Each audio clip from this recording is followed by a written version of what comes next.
Olá! Hoje vamos dar continuidade à nossa segunda aula do estudo bíblico sobre feminilidade na Bíblia. A feminilidade sempre foi um ponto muito importante na Bíblia, e que Deus buscou legislar, proteger, cuidar, restringir o mal de diversas formas. Então, se você não assistiu a primeira aula, eu te convido a assistir e depois vir assistir essa para que você entre aqui na continuidade do estudo. Hoje vamos estudar a feminilidade na lei mosaica. Como é que Deus trouxe várias determinações, legislou através de Moisés para que as mulheres fossem cuidadas, protegidas na lei mosaica. Especificamente, a gente vai falar Deuteronômio 21, Deuteronômio 22, Deuteronômio 31 e Números 7. Você deve estar se perguntando, nossa, tanto Deuteronômio? Sim, a gente vai falar muito do livro de Deuteronômio porque é um dos livros da lei mais citados por Jesus no Novo Testamento depois de Salmos. O próprio Jesus, em Mateus 5,16, diz que não veio para revogar a lei, mas para cumprir a lei. Tinha um objetivo e tinha todo o intuito de cumprir a lei de Deus em cada vírgula, em cada ponto. E principalmente no que se refere às mulheres. E a gente vai ver então como é que Deus buscou cuidar, buscou proteger a feminilidade na lei mosaica.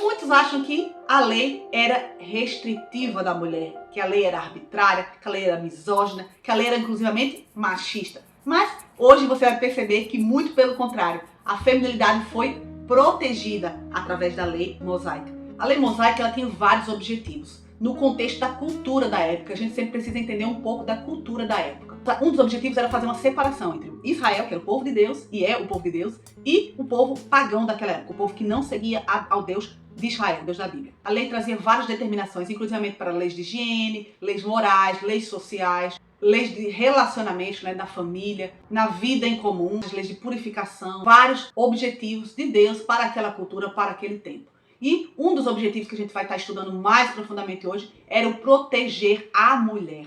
Um dos grandes exemplos disso foi que na lei mosaica Deus buscou legislar o divórcio. Sim, Deus odeia o divórcio, porém Deus buscou para restringir o mal de que homens estivessem se divorciando de suas mulheres de forma arbitrária, deixando-as desprotegidas numa sociedade em que elas eram vulneráveis, que elas não tinham condições de manutenção e de subsistência. Deus legislou na lei mosaica de que um homem que quisesse divorciar-se deveria dar-lhe carta de divórcio. O que isso significa? Ele deveria continuar mantendo e dar os direitos daquela mulher. Não poderia simplesmente divorciar-se e deixá-la abandonada. Essa foi uma forma de Deus proteger e legislar, restringindo o mal daquela época. Como o próprio Jesus falou no Novo Testamento, Deus odeia o divórcio, mas por causa da dureza do coração dos homens, Deus permitiu o divórcio. Esse é um exemplo de que Deus se preocupa e sempre se preocupou com as mulheres. Porque a poligamia, o concubinato eram situações comuns daquela cultura, inclusivamente a escravidão,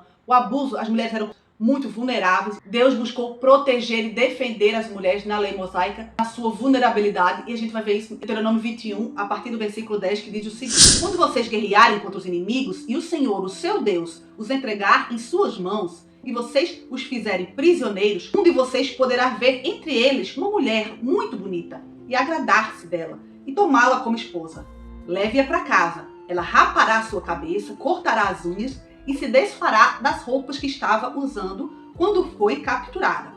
Ela ficará em casa e pranteará o seu pai e a sua mãe um mês inteiro. Depois você poderá chegar-se a ela e tornar-se seu marido e ela sua mulher. Se você já não mais se agradar dela, deixe-a ir para onde quiser, mas não poderá vendê-la, nem tratá-la como escrava, pois você a desonrou. A gente vê aqui uma proteção das mulheres prisioneiras. Era muito comum as mulheres prisioneiras de guerra.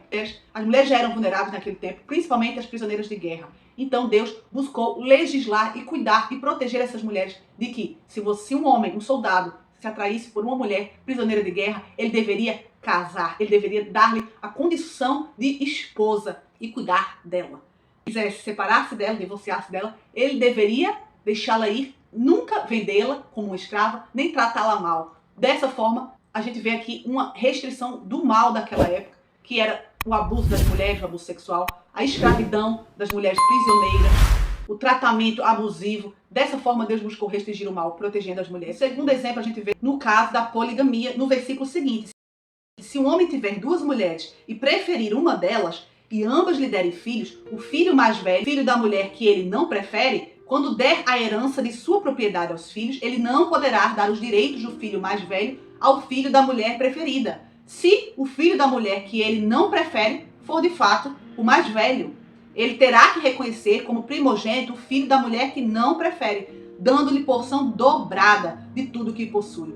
Aquele filho é o primeiro sinal da força de seu pai, e o direito do filho mais velho lhe pertence. Devido à poligamia, a gente viu muitos casos. Deus buscou o quê? Mais uma vez, proteger a mulher e a descendência da mulher, que era alvo de poligamia, daquela que era tão comum na sociedade daquela época. Esse é mais um exemplo de proteção de Deus para com as mulheres. E diz o seguinte: se numa cidade um homem se encontrar com uma jovem prometida em casamento e se deitar com ela, levem os dois à porta da cidade e apedrejem-nos até a morte. A moça, porque estava na cidade e não gritou por socorro. E o homem, porque desonrou a mulher de um outro homem. Eliminem o mal do meio de vocês. Se, contudo, um homem encontrar no campo uma jovem prometida em casamento e a forçar, somente o homem morrerá. Não façam nada à mulher, pois ela não cometeu pecado algum que mereça a morte.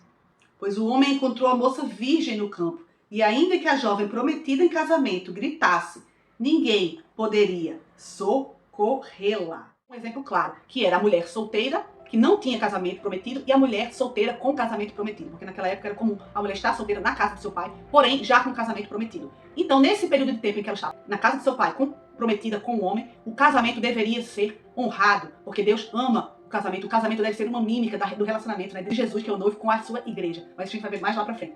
Contudo, o casamento deve ser protegido, mas não sobre o homem e a mulher e as intenções do seu coração. E a gente vê isso quando uma mulher era violentada na cidade, estava prometida em casamento e não honra o casamento, ou seja, ela não gritou pedindo por socorro. O que ela fez? Ela poderia ter pedido ajuda, alguém poderia ter ajudado e até a socorrida, evitado aquele estupro, aquele abuso no meio da cidade, mas ela não gritou por socorro. Desta forma, o que acontece? Ela foi cúmplice, ela participou do estupro. Aquilo já não foi um ato sexual involuntário, mas voluntário, consentido. Já uma mulher no campo, por mais que gritasse por socorro, não seria ouvida. Então o que acontecia com aquela mulher? Ela seria sempre alvo do abuso. Ela, neste caso, não tinha nenhuma intencionalidade em manter aquele ato com aquele homem abusador. Desta forma, ela era inocente.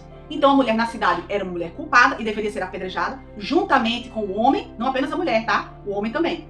E, no caso dela estar comprometida em casamento e fosse violentada num campo, longe da cidade, onde não pudesse ser salva, ela seria considerada inocente. Desta forma, ela seria protegida, porque foi inocente do ato de adultério. Já uma mulher não prometida em casamento, ou seja, uma mulher solteira, uma mulher livre, deveria também manter-se virgem até o casamento, diante de Deus e dos homens. Se ela viesse a ser violentada por um homem nesse contexto da sua vida, este homem deveria pagar o dote dela ao pai, o que o pai desejasse, e deveria casar-se com ela, ou seja, deveria dar-lhe o status de mulher para o resto da sua vida. Ele não poderia divorciar-se dela. Esta deveria ser protegida para o resto da sua vida, porque ela foi desonrada. Ela era inocente e foi desonrada. Uma mulher que perdia a virgindade naquele tempo era uma mulher que era completamente desonrada pela sociedade. E muito pior se essa desonra tivesse ocorrido contra a sua vontade. Ela era uma mulher que seria para sempre desprotegida. Mas Deus buscou proteger a mulher desonrada, a mulher abusada nesse contexto, tanto na sua vulnerabilidade quanto na sua sexualidade. A próxima lei que a gente vai ver de perto, onde Deus protegeu a feminilidade, foi em Deuteronômio 31.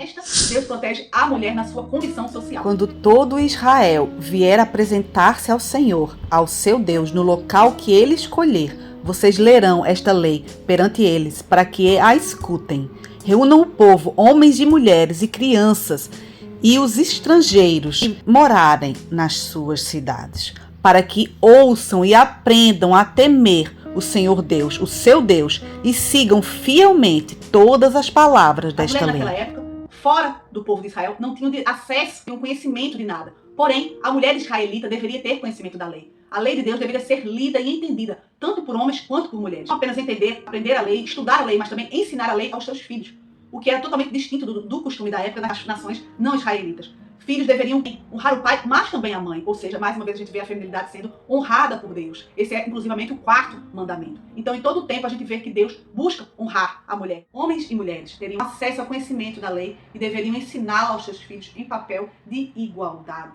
Logo, a mulher aqui que tem o direito ao conhecimento, juntamente com os homens, bem como o respeito na sociedade, na qual elas ensinavam os seus filhos, também na lei.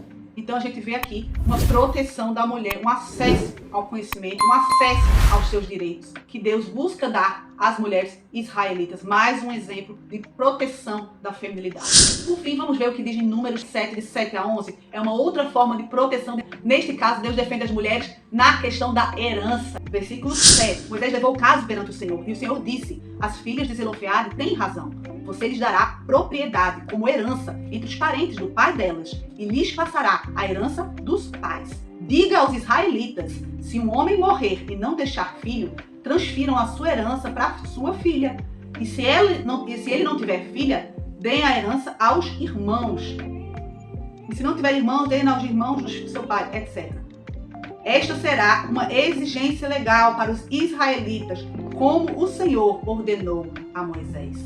A gente vê Deus estabelecendo uma lei. Se alguém morrer e não tiver filhos, deverá ser dada a herança às filhas. E só posteriormente aos irmãos, aos primos e outros familiares, homens do sucessor. Até pouco tempo atrás, nas sociedades muito recentes, no século XIX, no século XX, mulheres não tendo acesso à sua herança, tendo que casar para poder receber a herança de seus pais. Não foi assim no princípio, não foi assim na Bíblia. Deus buscou proteger as mulheres na sua condição social e na sua condição financeira, ao poderem terem acesso a herdar a herança de seu pai. Milhares e milhares de anos antes da vinda de Cristo ao mundo, as mulheres já estavam sendo protegidas. Essa foi a nossa segunda aula do estudo bíblico sobre feminilidade. Eu espero que você tenha gostado. Se você gostou, deixa o teu like, deixa o teu comentário aqui embaixo. Eu vou amar responder as tuas dúvidas. Não esquece, se você quiser adquirir esse estudo, o PDF dele, direitinho, bonitinho, você pode adquiri-lo na nossa lojinha aqui do canal. Vai lá e adquire, tá bem baratinho. E você vai poder cimentar e ler, reler esse estudo e imprimi-lo, guardá-lo para você. A gente se vê na terceira aula desse estudo, que vai ser a aula sobre a feminilidade desprezada. A gente se vê no próximo vídeo desse canal. Beijo enorme. Tchau, tchau. Caso das filhas de Zelofeade. Zelofeade foi alguém que morreu sem deixar descendentes homens. E naquela mulher, naquela altura, naquele contexto da época, mulheres não podiam herdar, mulheres das outras nações. Porém, veja só o que Deus estabeleceu através de Moisés para proteção da herança, da vida financeira das mulheres